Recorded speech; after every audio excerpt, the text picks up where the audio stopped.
herkülname, her gün yeni bir beste ve her an farklı bir nefes.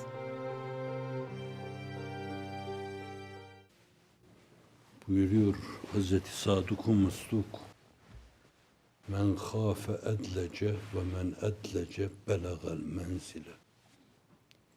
İçinde azıcık gelecek adına korkusu olanlar gece yolculuğuna çıkarlar. Gece yolculuğuna çıkanlar da menzile ulaşırlar. Ulaşabileceği yere ulaşırlar.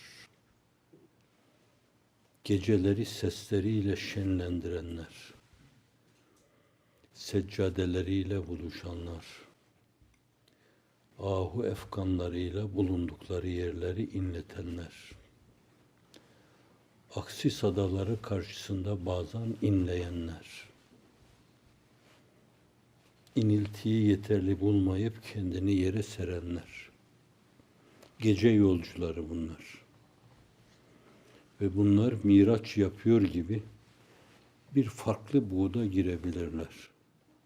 İnsanlığın iftihar tablosuna da kalp ötesi ruh ufku, belki sır ufku, belki hafi ufku, belki akfa ufku, onun bu geceleri değerlendirmesi sayesinde müyesser olmuştur. Nereden biliyorsunuz? Daha ilk dönem itibariyle ya eyyühel müzzemmil kumil leyl diyor. Ey örtüsüne bürünen insan, kalk gecede. Ya eyyühel müddessir kum feenzir. Ve herkesi tebcil, takdir, tazim sadedinde. Tetecafa cunubuhum anil mezaci yed'ûne rabbehum havfen ve tam'a. Döşek bütün sıcaklığıyla ne manaya geliyorsa onu siz düşünün. Kendi bağrına bağladığı bir dönemde o farklı farklı iç içe sıcaklıkları terk ederek kalkıp dergâh-ı üluhiyette kemerbeste ubudiyetle el pençe divan dururlar diyor Allah. El pençe divan durur. Tazimle Allah'a karşı saygılarını ifade ederler diyor Secde Sure-i Cellesinde. Gece yolculuğu bunlar. Bunlarla insan bir manada miraç yapıyor gibi olur. İmam Rabbani Hazretlerinin dediği gibi, iyi bil ki namaz kulun miracıdır diyor. İyi bil ki namaz kulun miracıdır. Alvar İmamı farklı bir edayla söylüyor.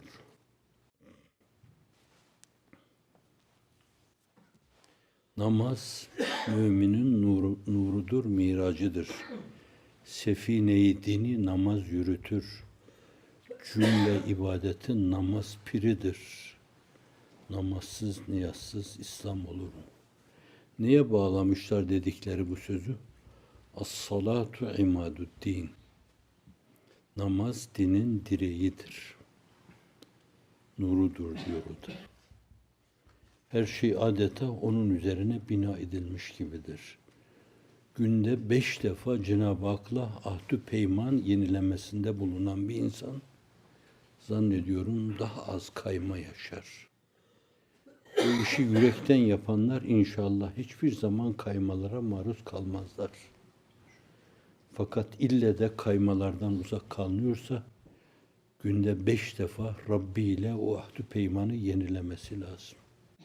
Bir kere daha Rabbim seni sabah duymuştum ama bu öğlendeki duyuşum çok daha farklı. Adeta kendimi senin huzurunda, seni görüyor gibiyim. Sabah görülüyor gibiydim. Şimdi seni görüyor gibiyim. İkindiyi de böyle eda etmeye muvaffak eyle. Akşamı da öyle, yatsıyı da öyle. Sonra berzah alemine nur saçan, nur oluşturan, nur fevvareleri oluşturan teheccüd namazı, Hazreti Pir 5 vaktin 5 vakta veçi tahsisini anlattığı yerde berzah alemini, öldükten sonra alemi aydınlatacak ziyanın, şulelerin, projektörlerin teheccüd namazı olduğuna dikkatleri çekiyor. Gece namazı. Bazıları vitri vaciplerini o geceye, gecenin son kısmına bırakıyorlar. Şöyle olur, böyle olur. Ya bugün de kılmasam olur mu? Yani şu teheccüdü gece kalkmasam olur mu? En azından vacibi eda etme, o güçlü dürtüyle kalkarlar. Ondan sonra da bu arada nasıl olsa kalktım. 2 rekat, 4 rekat. Yüreğim yetiyorsa şayet 8 rekat. Men kâfe edlece. Hadis-i şerifine imtisalen. Eğer ileriye matuf endişeleri varsa gece yürüyüşüne çıkmalı. Ancak gece yürüyüşüne çıkanlar menzile ulaşabilirler. Az zikzak çizerler. İnşallah hiç zikzak çizmesinler. Ama az zikzak çizerler. Zikzak çizme beşerin tabiatında vardır. İnsanlığın iftihar tablosu Sadık-ı Mesluk Kullun nâsi hattâun ve hayrul hattâin et-tevvâbun buyuruyor. Bütün insanlar hataya maruzdurlar. Mübalağa kipiyle ifade ediyor. Çok fena hata yaparlar. Balıklamasına gider, hataya aborde olurlar demektir bu. Ama bu hata yapanlar içinde izafi hayra sahip olan birileri vardır ki onlar da hemen düşer düşmez doğrulurlar. Seyyidina Hazreti Adem gibi, babaları gibi. Rabbena zalemna enfusena ve in lem tağfir lena ve terhamna lenekunenne minel hasirin. Rabbimiz nefsimize zulmettik. Eğer bizi mağfiret etmez, yarlıgamazsan kaybedenlerden oluruz. Halimiz budur. Halimizi sana açıyoruz. Bize merhamet buyur. Talebi ortaya koymuyor. Sadece o halin zaafını ortaya koyuyor. O düşüklüğü dinlendiriyor. O sürçmeyi dinlendiriyor. Yani halimize merhamet buyur. Mesele bize ait olsa acı demek olur. Acı.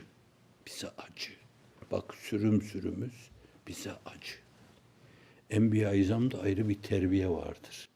Hal arz eder, bir yönüyle talebi çok defa ona bırakırlar. Seyyidina Hazreti Musa aleyhisselam Rabbi inni zalemtu nefsi fagfirli mağfiret et.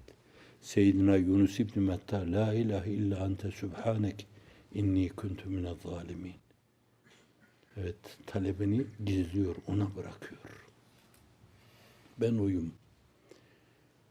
Hz. Eyyub aleyhisselam Rabbi inni messeniye zur ve ente erhamur rahimin. Bana zarar isabet etti. Sen erhamur rahiminsin.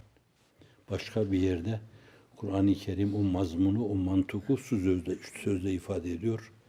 Rabbi inni messeniye şeytan bi nusbin diyor. Bana şeytan dokundu diyor. O kötülüğü şeytana nispet ediyor.